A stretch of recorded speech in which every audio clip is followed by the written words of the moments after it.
Assalamualaikum warahmatullahi wabarakatuh. Alhamdulillahilladzi ja'ala fis sama'i burujan wa ja'ala fiha sirajan wa qamaran munira. Asyhadu an la ilaha illallah wahdahu la syarika lahu wa asyhadu anna Muhammadan abduhu wa rasuluh la nabiyya ba'dah, amma ba'd. Hadirin jamaah salat subuh di Masjid As-Sarif BSD yang dirahmati Allah. Alhamdulillah sampai hari ini kita masih dikumpulkan dalam majelis ilmu.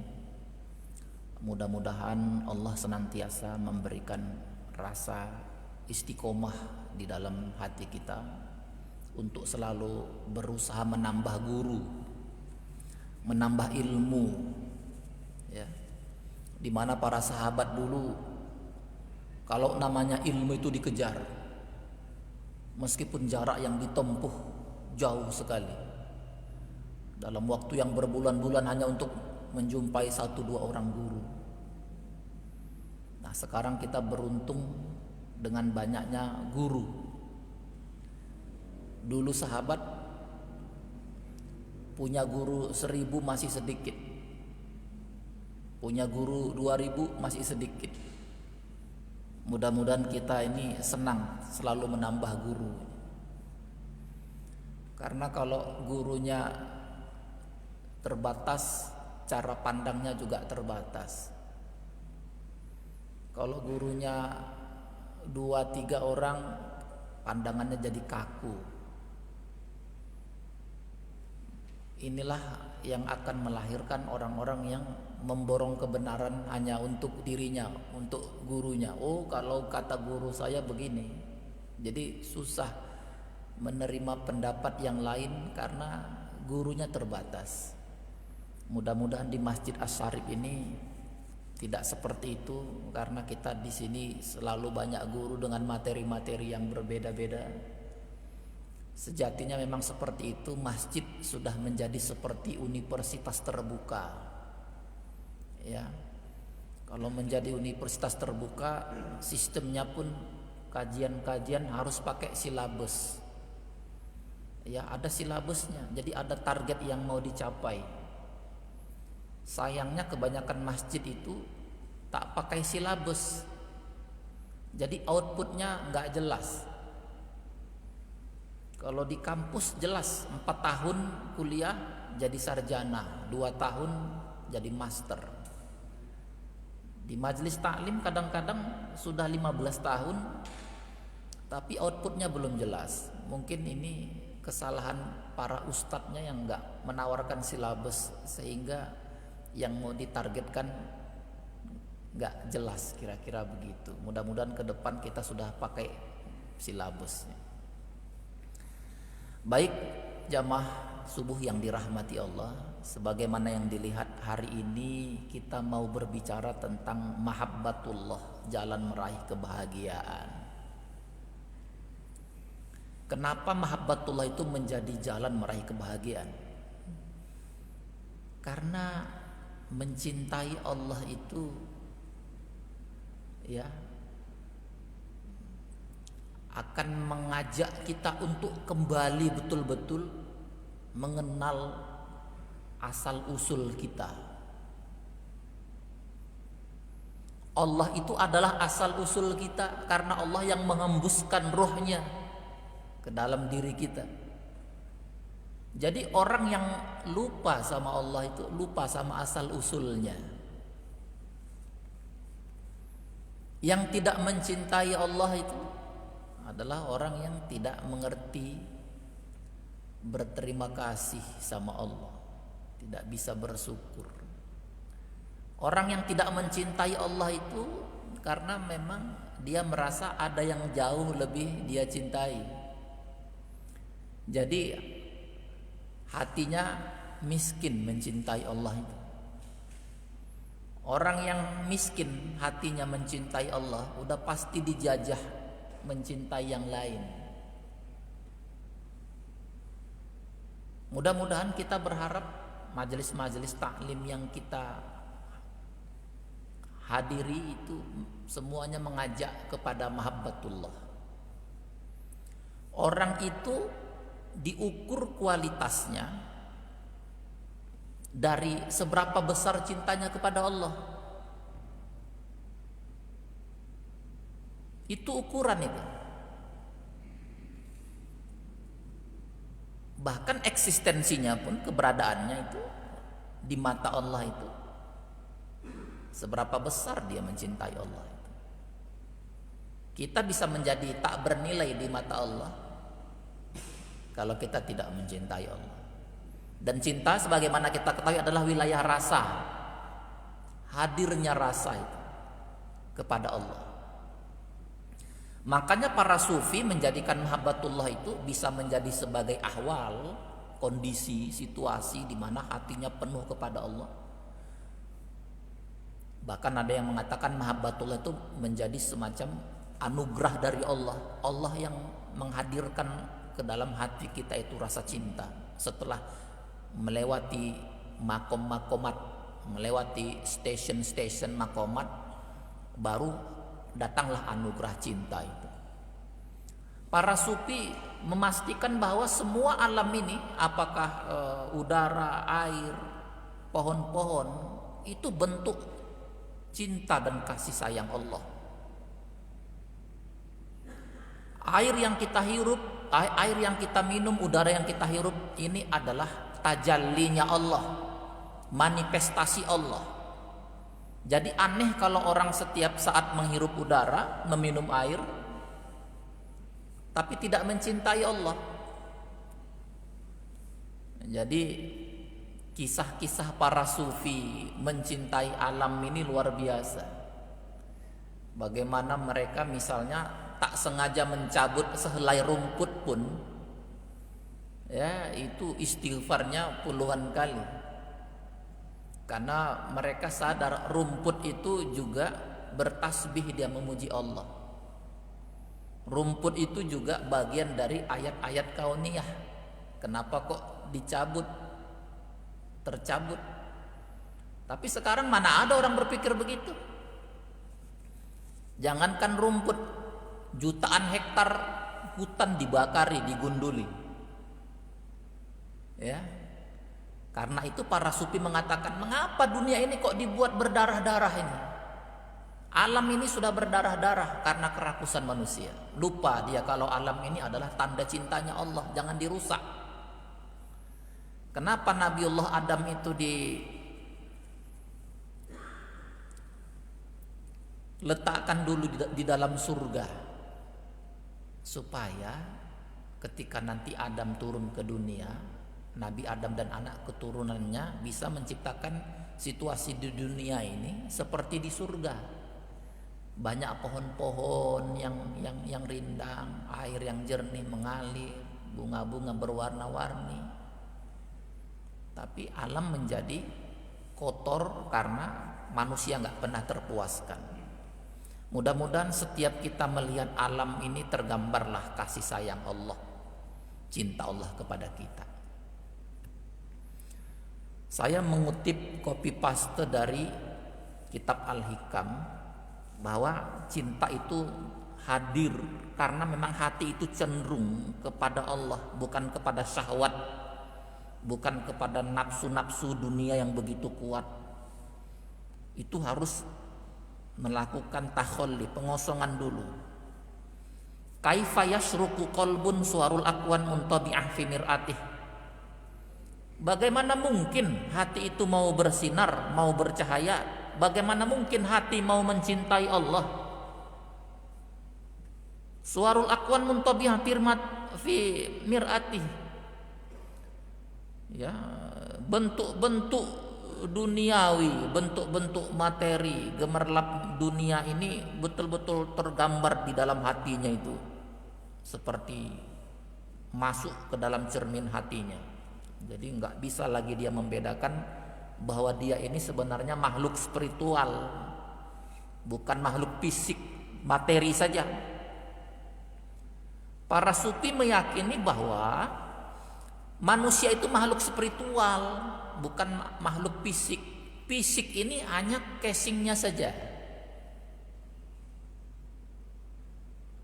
Casing saja.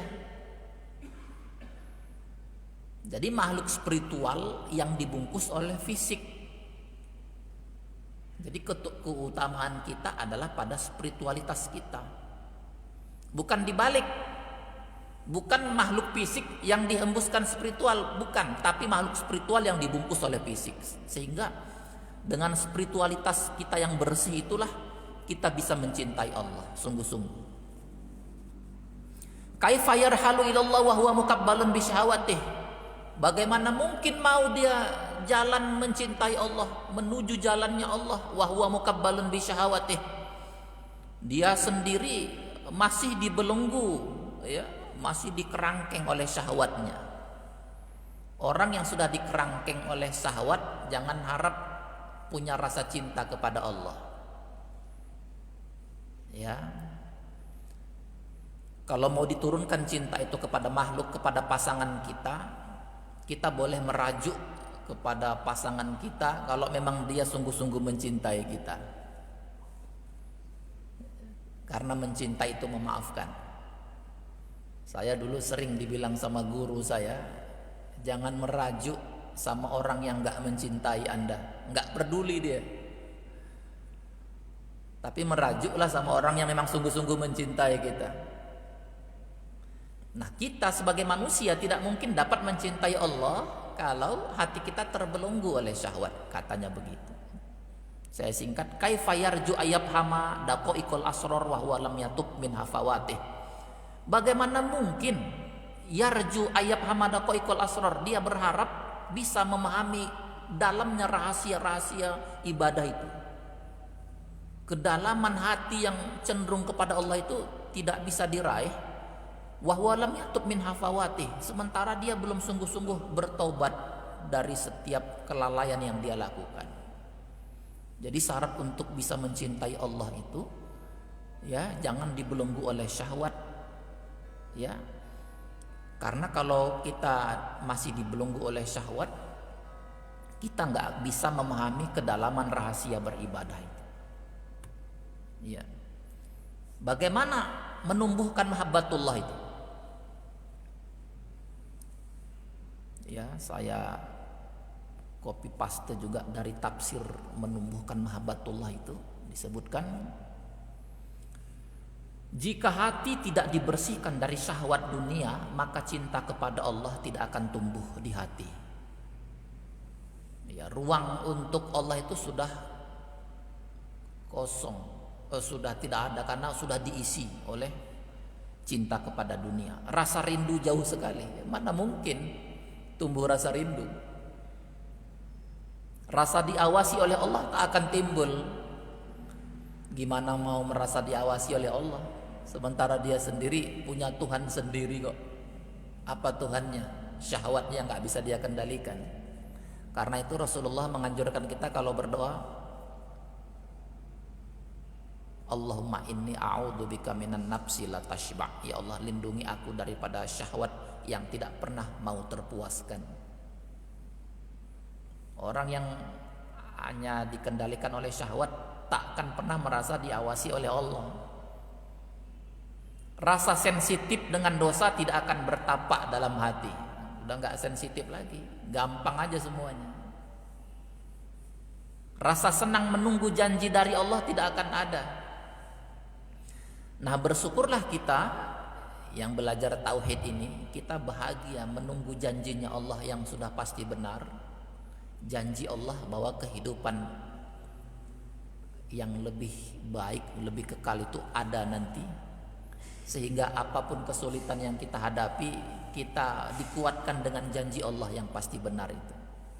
Beda dengan orang yang tidak mengerti akan janji Allah. Semuanya harus diraih di dunia ini. Kalau nggak dapat, bunuh diri. Itu kerjaan orang-orang yang tidak pernah senang menunggu janji Allah. Jamaah yang dirahmati Allah, kita semuanya sudah seringlah merasakan bahagia, merasa senang, banyak kesenangan yang sudah kita raih. Senang bertemu dengan orang yang kita cintai, menikah dengan yang kita cintai. Kemudian menimang, terutama menimang anak pertama ketika kita menikah punya anak, kita menimang anak kita, tergambar kebahagiaan kita itu. Kita juga bahagia misalnya ketika kita sakit dan dokter sudah mengatakan ini agak berat sakitnya, tahu-tahu sembuh, bahagia kita. Mendengar berita kita lulus, diterima pekerjaan, bahagia kita. Terbebas dari masalah yang berat, katakanlah udah tersangka misalnya, diponis tahu-tahu bebas, bahagia itu. Terbebas dari ancaman maut, kecelakaan, macam-macam, banyak deretan kebahagiaan kita di dunia ini. Tetapi bagi para kekasih Allah, kebahagiaan apapun yang namanya di dunia ini, itu kan kebahagiaan dunia. Itu gak ada apa-apanya dengan kebahagiaan mencintai Allah.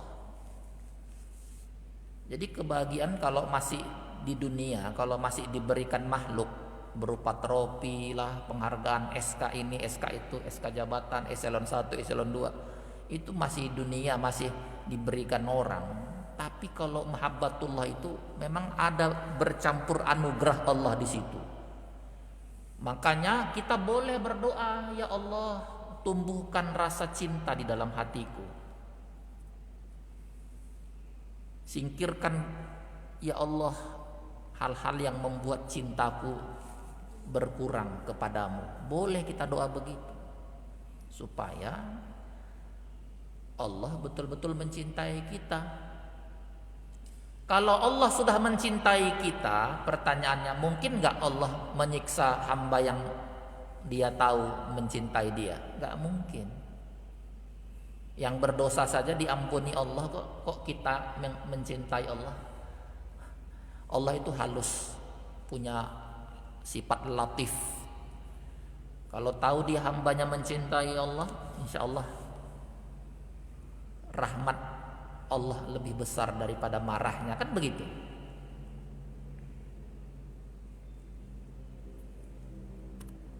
Kita lanjutkan. Makanya kata para kekasih Allah, supaya tumbuh cinta Allah kepada kita dan cinta kita juga tumbuh kepada Allah, banyak-banyak jalin ikatan dengan Allah.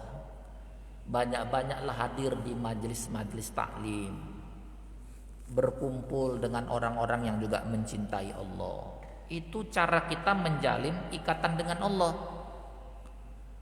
Ikatan itu yang penting, karena hanya yang mempunyai ikatan yang mampu merasakan cinta.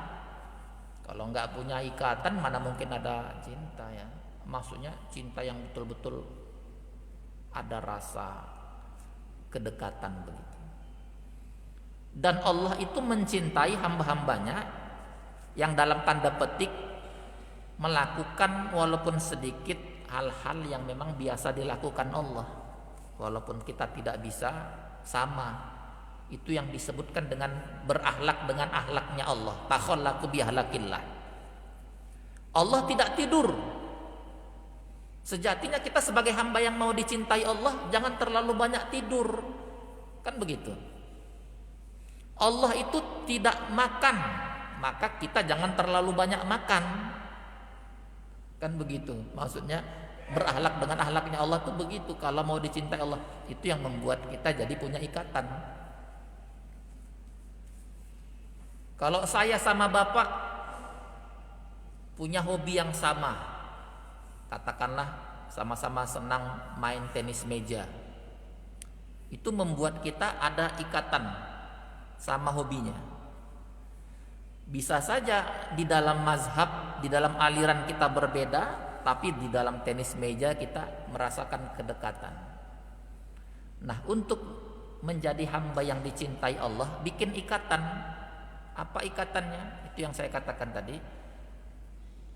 Melakukan hal-hal yang biasa Allah punyai, walaupun hanya sekian persen, gak apa-apa. Allah itu maha suci, maka sering sucikan hati kita, sucikan fisik kita, begitu. Itu namanya mempunyai ikatan. Kita sering mendengar ini, bagaimana air mata Rasulullah Sallallahu Alaihi Wasallam mengalir dalam ibadah-ibadahnya. Pernah pengakuan seorang sahabat mengatakan, saya datang kepada Nabi Sallallahu Alaihi Wasallam, beliau sedang menunaikan sholat, maka terdengar tangisnya bagaikan suara air mendidih dalam bejana. Jadi insya Allah ini air mata kecintaan, air mata kebahagiaan. Mudah-mudahan dengan musibah pandemi ini kita belajar berkhalwat, ya, bersepi-sepi dengan Allah. Belajar kita uzlah. Uzlah itu tarik diri dari kerumunan, supaya kita terus melakukan tafakkur, muhasabah, sehingga hati kita itu dihidupkan oleh Allah untuk bisa mencintainya. Dan orang yang sudah mencintai Allah dan dicintai Allah, dia tak pernah terganggu dengan dunia ini. Dunia ini terlalu kecil lah.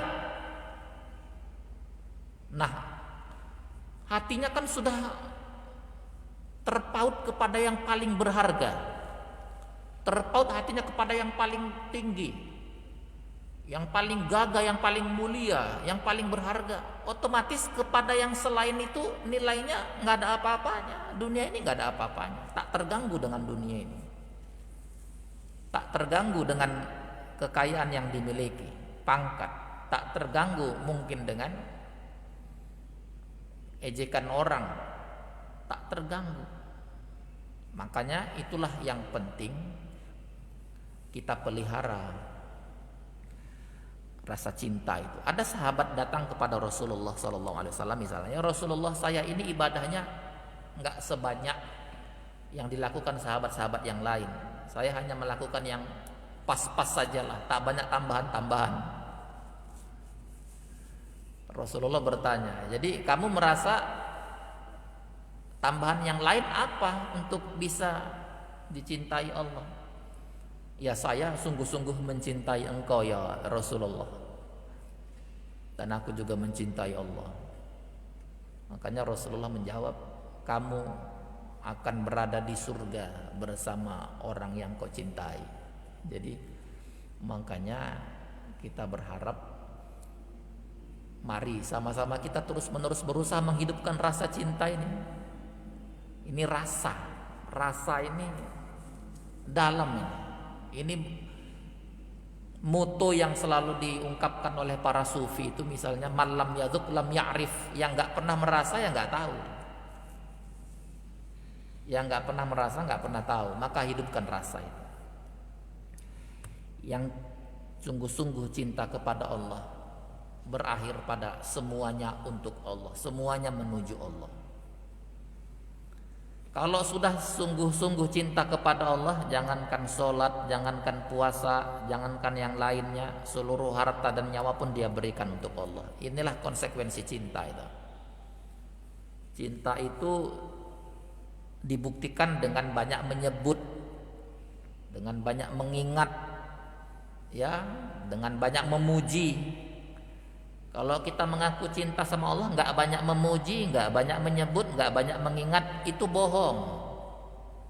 Ya, makanya kita berharap semuanya akan diarahkan kepada Allah. Saya mengutip ucapan Jalaluddin Rumi, ya, misalnya Rumi pernah mengatakan, jangankan manusia,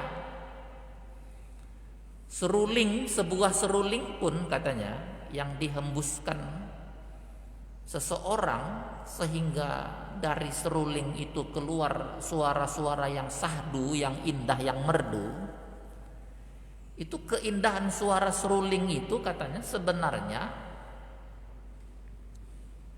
adalah suara kerinduan, di mana seruling ini ingin pulang kembali ke asal usulnya. Di mana asal usul seruling itu? Pohon bambu. Jadi kita sudah manusia mengeluarkannya dari pohon bambu dan dia minta dikembalikan kepada asal usulnya dengan suara-suara rintihan yang mendayu-dayu misalnya. Itu suara, maksudnya itu mungkin sebuah kiasan. Ayolah kita sama-sama ingat kepada asal usul kita dan kita pasti akan kembali ke sana. Apalagi kita ini manusia.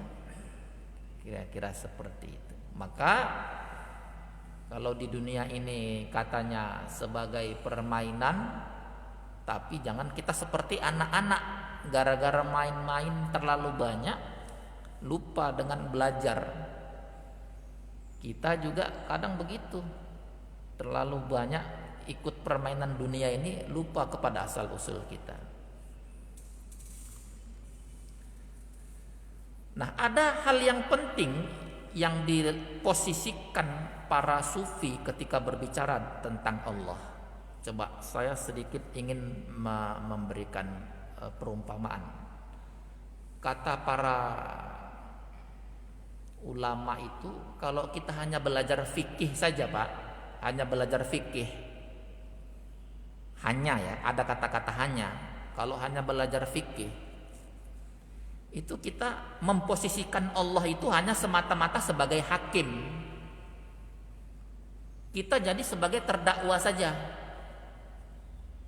Di mana sebagai terdakwa itu kita menunggu vonis dari sang hakim. Jadi tidak ada rasa kreativitas, hanya menunggu vonis saja. Jadi kurang kreatif. Dan dibayangkan Allah itu sebagai hakim yang siap menghukum. Jadi ada jarak yang begitu jauh antara hakim dengan terdakwa.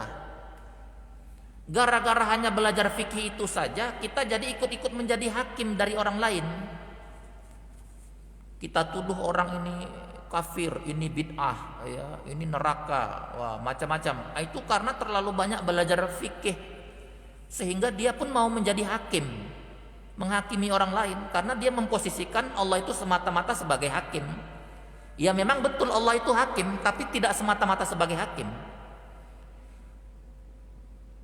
Kalau kita belajar hanya ilmu teologi saja, tadi kan belajar hakim saja, jadi kita suka menghakimi orang. Kalau belajar teologi, itu memposisikan Allah itu sebagai apa ya, partner dialog yang diajak Allah itu dialog. Kadang-kadang syahwatnya masuk semau-maunya dia itu. Inilah orang yang jadi sekuler liberal itu. Allah itu sebagai partner dialog, ya artinya bisa saja dia berbeda, namanya dialog. Nah, itu negatifnya itu. Tapi kalau belajar tasawuf, dia tidak menjadikan Allah sebagai hakim saja, tidak menjadikan Allah sebagai partner dialog, tapi dia jadikan Allah itu sebagai objek cinta. Allah itu jadi objek cinta, Allah itu jadi kekasih. Makanya timbullah kata-kata yang menunjukkan, ya Allah, engkaulah tujuanku, ridhomu yang aku kejar, engkaulah yang aku harapkan. Keluarlah kata-kata cinta itu. Hatiku hanya sepenuhnya untukmu ya Allah, jiwa. Kira-kira seperti itu. Karena memposisikan Allah sebagai objek yang dicintai. Nah, untuk meraih mahabbatullah, setidaknya kita melakukan 6M itu. Mungkin pernah dengar ini ya. Yang pertama, banyak-banyak mujahadah. Lawan itu nafsu yang begitu banyak, sering menggoda kita. Sering sekali kita dengar hadis Rasulullah itu, roja'na min jihadil akbar, kita baru saja pulang dari jihad yang besar. Apa masih ada ya Rasulullah jihad yang lebih besar daripada perang Badar ini? Ada. Itulah jihad melawan hawa nafsu. Banyak muhasabah alias tafakkur. Muhasabah ini kalau sungguh-sungguh, kata Rasulullah SAW, ini sama seperti beribadah 80 tahun atau malah 100 tahun. Banyak muraqabah, merasa selalu diawasi Allah, mahabbah seperti yang kita bahas hari ini, kemudian musyahadah, mukasyafah, Musyahadah itu penyaksian alam gaib. Saya kira ini yang sering diucapkan Umar bin Khattab. Saya kira kita juga sering mendengarkannya. Apa katanya? Hatiku itu sudah melihat Allah. Karena sudah tidak ada lagi dinding antara aku dan Allah. Waduh, luar biasa. Kalau tidak ada dinding lagi berarti udah langsung itu ya melihat Allah. Itu namanya musyahadah, langsung melihat Allah.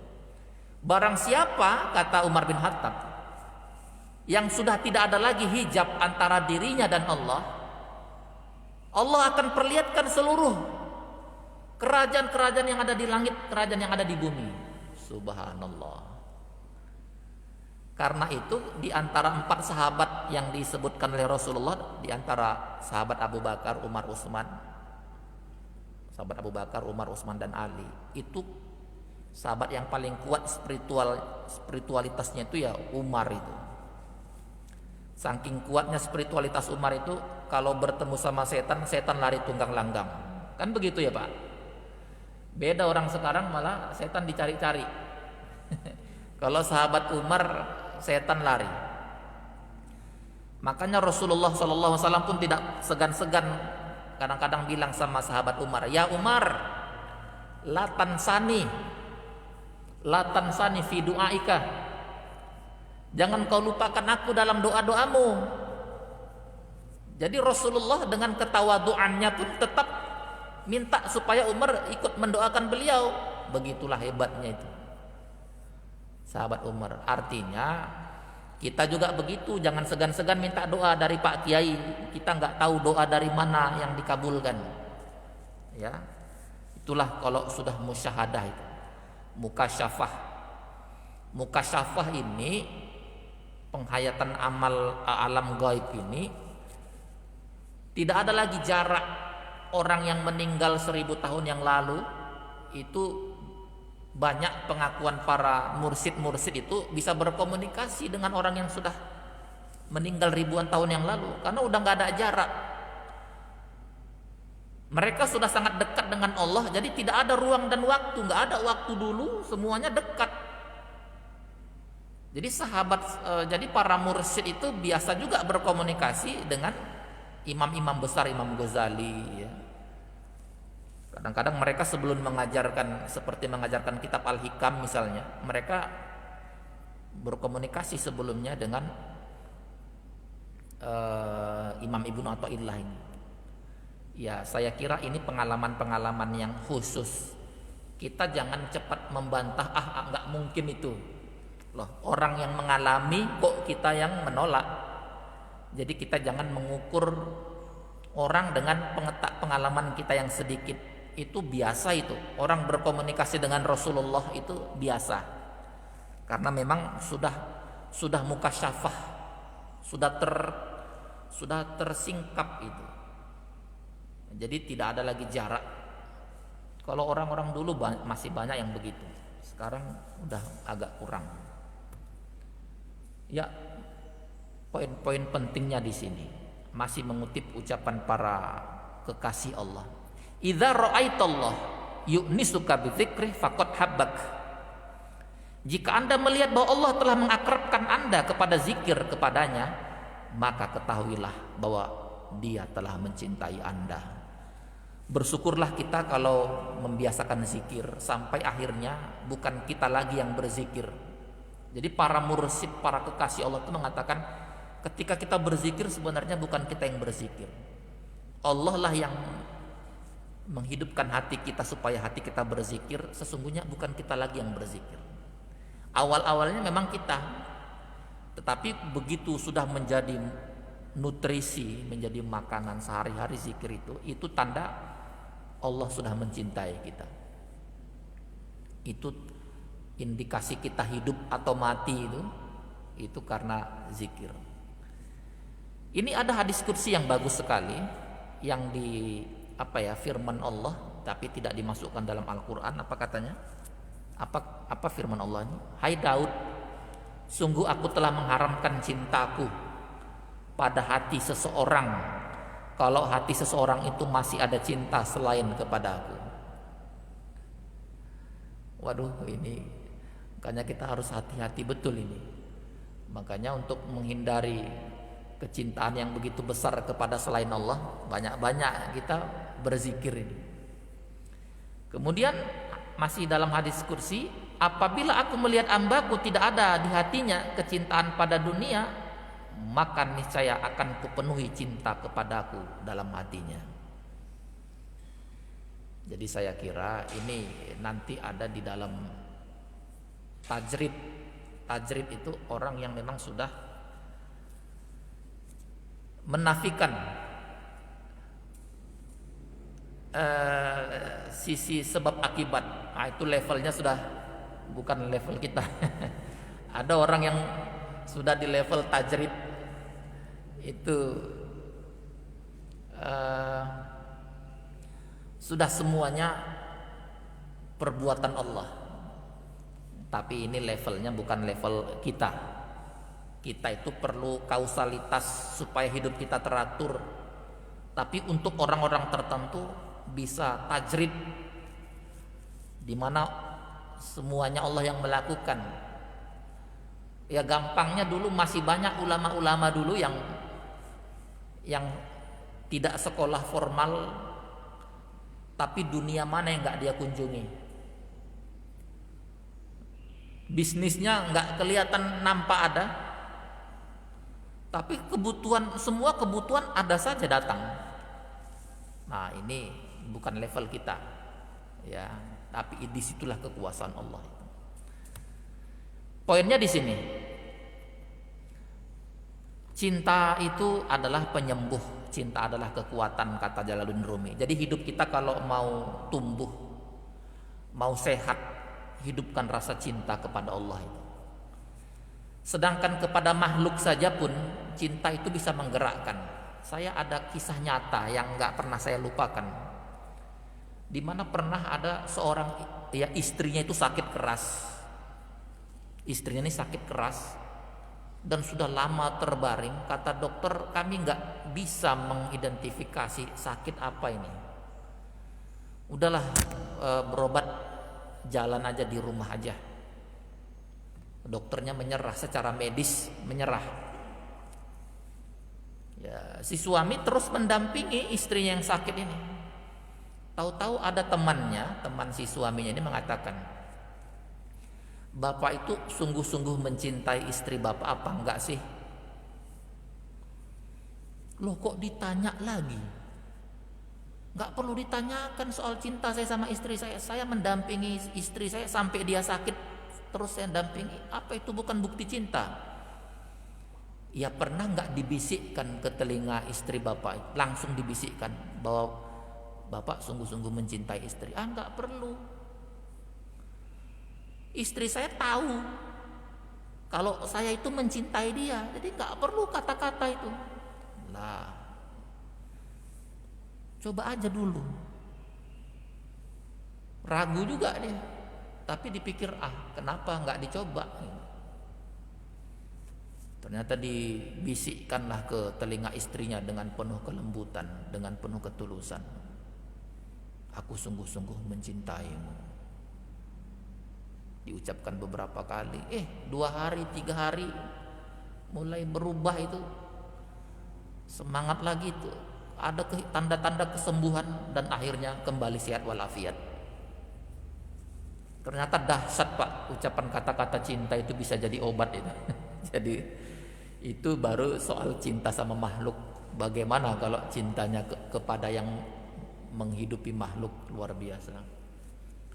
Makanya ini yang saya katakan di atas tadi, kata Imam Ibnu Athaillah, jangan sampai hati kita miskin mencintai Allah. Allah tahu, oh ini hambaku ini cintanya sama aku cuma 5% ini. Oh ini cuma 10% ini. Oh kita nggak tahu, kita ini, makanya Allah tahu persis. Seorang mursyid juga, Nazim Al-Haqqani, ini mursyid tarekah Naqsabandiyah, dia mengatakan, jika engkau beribadah lakukanlah dengan penuh cinta. Jangan merasa terpaksa seolah-olah seorang algojo berdiri di sampingmu dengan cambuk di tangannya. Allah tidak menghargai penghambaan yang terpaksa semacam ini, kita bukan seperti robot atau seperti orang melakukan senam. Ya, kalau beribadah itu jangan fisik saja. Kalau fisik saja apa bedanya kita senam? Jika buahnya bukan cinta, itu adalah buah yang pahit dan itu akan ditolak. Di sini sudah tidak diragukan lagi betapa pentingnya mahabbatullah itu yang harus menyertai dalam ibadah-ibadah kita. Ucapan Jalaluddin Rumi juga seperti itu. Kobarkan api cinta dalam jiwamu, bakar semua pikiran, awal dan akhirmu adalah cinta yang abadi. Maka dalam ucapan yang lain, Rumi juga mengatakan manusia itu lahir, kemudian tumbuh dan akhirnya mati. Kerugian manusia terbesar adalah ketika sepanjang hidupnya tidak menanamkan rasa cinta yang besar kepada Allah. Itu kerugian yang terbesar. Masih ucapan Imam Ibnu Athaillah, apa katanya? Jika Allah telah membuatmu bosan dengan makhluk, maka ketahuilah bahwa Dia hendak membukakan pintu keintiman dengannya. Jadi ada kalanya Allah membuat hati kita bosan dengan makhluk supaya kita bisa lebih intim dengan Allah. Terakhir, saya kira nanti ini bisa saya sharing ini, materinya ini bisa dibaca lagi di rumah. Saya kira doa-doa para kekasih Allah luar biasa.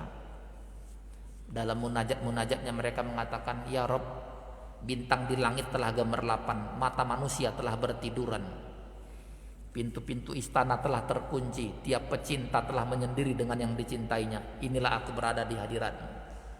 Kadang-kadang Rabiah mengatakan, aku ingin berdua saja denganmu ya Allah. Jangan kau tutup wajah indahmu dariku. Biar ku kunci pintu semua jendela, biar mata orang lain lelap tertidur, asal aku bisa menatapmu. Wah, itu ungkapan-ungkapan yang sangat banyak. Saya nggak banyak mengutip dalil karena terlalu banyak dalil-dalil tentang keutamaan mahabbah ini. Allah mencintai mereka dan mereka pun mencintainya. Mereka mencintai Allah, yuhibbunahum kahubbillah. Ya, walladzina amanu asyaddu hubban lillah. Banyak itu. Sampai ketika Allah sudah mencintai hambanya, Dia panggil kan? Ya ayyatuhan nafsul mutmainnah, ayo jiwa yang sudah aku buat tenang, ayo pulang. Kan begitu, ayo pulang yuk, jadi hambaku ya, masuk ke dalam surgaku ya. Loh, itu kenapa Allah panggil begitu? Karena Allah sudah mencintai hambanya itu. Allah sendiri yang panggil, ayo jadi hambaku, masuk ke dalam surgaku. Mudah-mudahan kita nanti kalau saat dipanggil Allah termasuk kelompok yang begitu ya Pak, di mana Allah memanggil kita langsung ditawari, ayo masuk dalam surgaku. Itu prestasi terbesar kita itu, ketika Allah memanggil kita dengan penuh cinta. Saya kira ini materi yang saya sampaikan pada taklim subuh kali ini. Mudah-mudahan Allah senantiasa menghidupkan hati kita dengan menjadikan Allah yang paling kita cintai, yang paling kita besarkan, yang paling kita prioritaskan. Itulah prestasi besar. Insya Allah Allah mudahkan hidup kita, Allah muliakan pekerjaan kita, Allah muliakan rencana-rencana kita. Sebelum kita tutup dengan doa, silahkan, mungkin ada di antara jamaah yang mau menanyakan. Setelah itu kita tutup dengan doa. Silahkan Pak. Ya.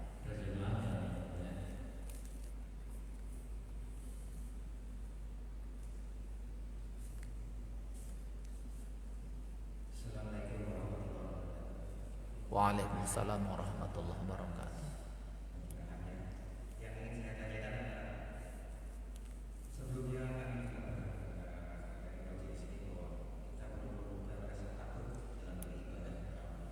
Iya.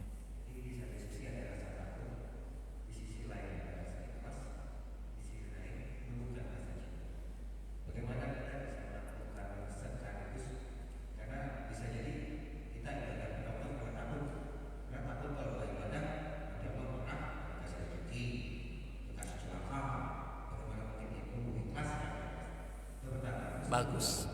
Benar Pak Ustadz, saya juga punya beberapa ulama yang di satu sisi saya minta bahwa beliau bisa berkomunikasi dengan yang lain. Tapi bukankah kalau saya tidak salah dalam tafsir atau hadis disebutkan bahwa orang yang sudah meninggal itu kan beristighfar. Yang mana mungkin tidak bisa. Bagus. Terima kasih. Assalamualaikum warahmatullahi wabarakatuh. Waalaikumsalam warahmatullahi wabarakatuh. Saya jawab dulu ya. Bagus sekali pertanyaannya. Terima kasih Pak tanggapannya. Rasa takut kepada Allah itu sebenarnya penting supaya kita jangan terlalu percaya diri bahwa seluruh ibadah kita ini pasti diterima. Jadi takut itu dimunculkan supaya kualitas ibadah kita terus bertambah-tambah, terus belajar diterima Allah enggak nih. Jadi kritis terhadap ibadah itu. Aduh, takutnya ditolak Allah ini. Aduh, diterima Allah enggak ini. Jadi takut supaya diperbaiki kualitasnya. Untuk seperti itu Pak, takut itu dipentingkan, bukan untuk yang lain-lain. Tetapi di samping takut kan kita disuruh memelihara roja, memelihara harapan. Seharusnya harapan itu jauh lebih besar daripada rasa takut. Bahkan kalau kata para sufi, bukan kata saya, ada kalanya Allah mencintai orang yang berbuat dosa. Ada kalanya. Daripada orang yang beribadah terus menerus, ada kalanya yang berdosa itu lebih dicintai. Kok bisa begitu? Iya, kalau dosa yang dilakukan itu melahirkan rasa malu, melahirkan rasa hina, sudah berdosa, melahirkan rasa keyakinan itulah dosa yang terakhir. Kemudian dia bertobat, dia ibadahnya menjadi lebih khusyuk. Nah, itu kan jadi dicintai Allah daripada dia beribadah terus-menerus tapi merasa paling suci, ya, merasa sombong dengan ibadahnya. Jadi saya kira begitu. Tetap saja khauf itu penting untuk terus-menerus memperbaiki kualitas ibadah. Karena di balik khauf diisi juga dengan roja. Jadi ada rasa takut, ada harapan, dikumpulkan itu semuanya. Kemudian yang kedua, ruh orang yang sudah meninggal itu kan tetap hidup Pak. Jadi mereka berkomunikasi secara ruh. Kalau fisiknya itu yang membusuk, yang mati fisiknya, kalau ruh tidak ada. Makanya saya kan membaca, mendengar kesaksian orang-orang tertentu memang mengalami ini, mereka berkomunikasi. Jadi salah satunya misalnya Syekh Abdul Qadir Jailani itu dia kan bukan orang Arab ya, pengakuan. Jadi dia ilmunya luas sekali, tapi nggak percaya diri kalau mengajar orang-orang Arab karena dia nggak fasih bahasa Arab. Dalam ketidakpercayaan dirinya, pengakuannya Rasulullah datang. Padahal itu sudah ratusan tahun jaraknya. Rasulullah itu datang, Rasul tanya, kenapa kok tidak percaya diri begitu, ilmumu kan luas. Dia jujur, saya bahasa Arab saya kurang fasih. Coba mari dekat kepada saya. Rasulullah menyuruh membuka mulutnya Syekh Abdul Qadir Jailani itu. Kemudian ibaratnya memasukkan air liurnya itu ke dalam mulutnya Syekh Abdul Qadir Jailani sampai 7 kali. Setelah itu bahasa Arabnya lebih fasih daripada orang Arab.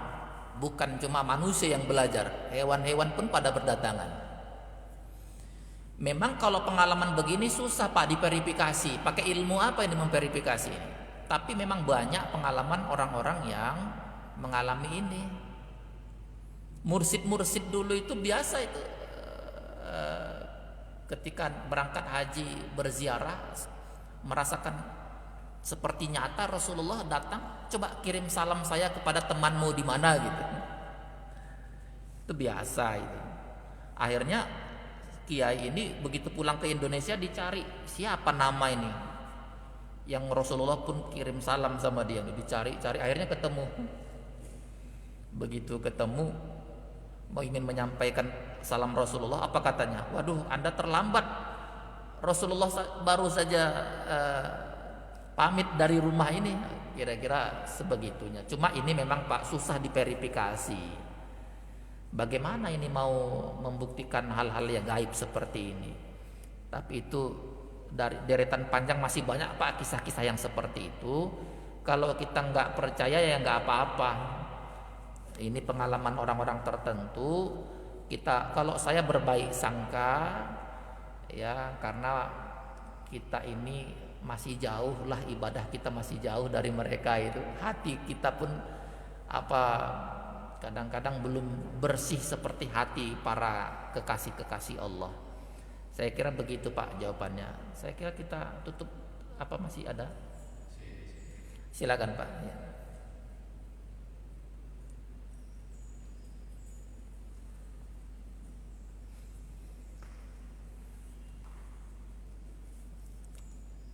Assalamualaikum warahmatullahi wabarakatuh. Waalaikumsalam warahmatullahi wabarakatuh. Sebagai orang manusia, kalau dalam keburukan kita selalu ingat Allah. Padahal tadi dari cara-cara tadi kita itu mestinya setiap waktu selalu ingat Allah. Iya.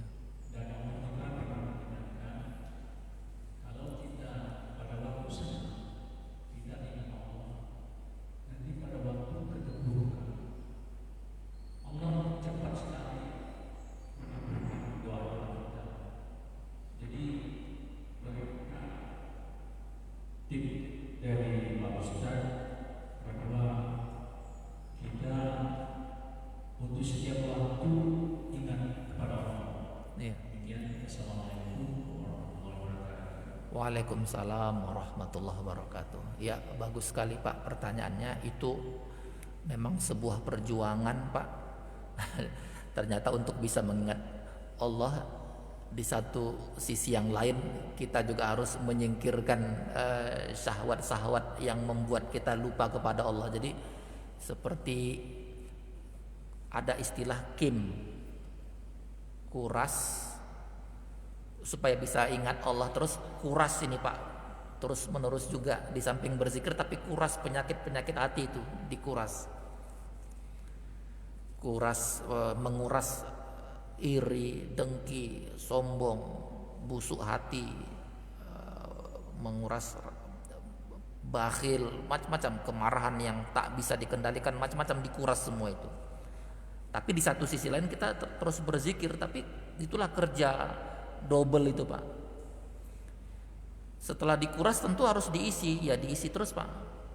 Yaitu diisi dengan hadirnya Bapak di majelis taklim, diisi dengan zikir doa, diisi dengan berpuasa, baca Quran. Itu soal cara mengisi. Jadi dikuras penyakit yang buruk-buruk, penyakit hati itu, kemudian diisi dengan amalan-amalan. Itulah nanti kemudian menjadi melimpah dia Pak. Melimpah itu anugerah Allah akan datang. Jadi setiap hari hidayah Allah akan datang kepada kita itu. Tapi kadang-kadang mantul lagi hidayahnya, kata Imam Ibnu Athaillah, karena masih terlalu banyak penyakit hati di dalam diri. Jadi itu kerjanya double itu Pak. Di satu sisi memang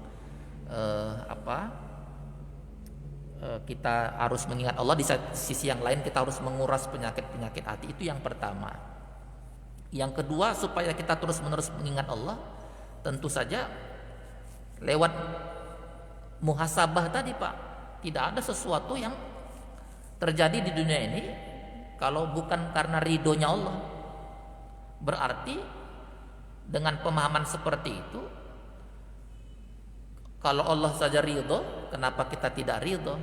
Jadi keridhoan kita itu dengan takdir Allah itu membuat kita mudah pasrah, mudah tawakal kepada Allah, mudah menunjukkan sikap menerima apapun yang terjadi sama kita. Disitulah muncul rasa kedekatan yang terus menerus kepada Allah. Kita pernah membahas di awal-awal, kalau kita sakit itu menjadi anugerah, mudah-mudahan menghapuskan dosa kita. Kalau kita diuji sama Allah, tetap bersyukur. Ujian Allah itu bisa dibuat lebih berat, tapi Allah tidak bikin lebih berat. Seberat-beratnya ujian kita, lebih banyak berat yang dialami orang lain. Jadi cara berpikir dan muhasabah seperti itu akan membuat kita selalu mengingat Allah dalam keadaan apapun. Intinya Pak, apa yang Bapak lakukan, apa yang kita lakukan pada hari ini, terus menambah ilmu, menambah guru, ini adalah bagian dari bagian dari vitamin untuk terus menerus berusaha menjadi hamba yang dicintai Allah. Saya kira begitu Pak. Kita tutup dengan doa ya.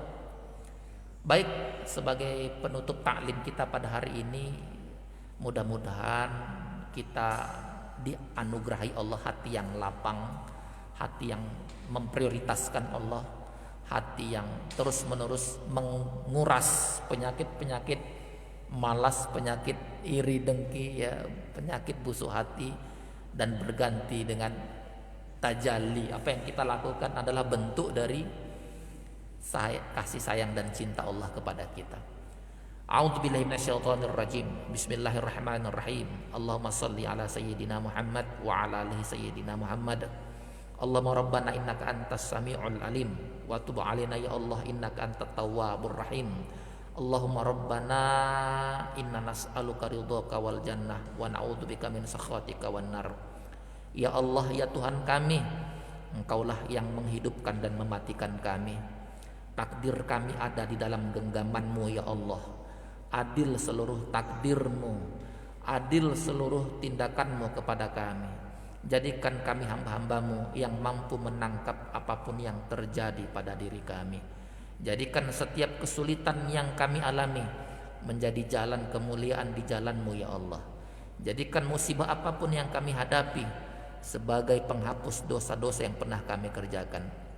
Jadikan kesulitan yang kami rasakan ya Allah, ini akan Engkau ganti dengan kenikmatan-kenikmatan yang lebih panjang ya Allah. Ya Allah, ampuni dosa orang-orang yang begitu banyak jasanya kepada kami. Ampuni orang-orang yang begitu banyak pikirannya, perjuangannya untuk kami. Ampuni dosa, jika ada dosa para pengurus-pengurus masjid di Masjid Asy-Syarif ini ya Allah. Karena kerja keras mereka lah, perjuangan mereka lah, mereka bisa menghadirkan taklim-taklim yang insya Allah menambah kedekatan kami kepadamu ya Allah. Ampuni dosa kedua orang tua kami ya Allah jika mereka pernah berdosa.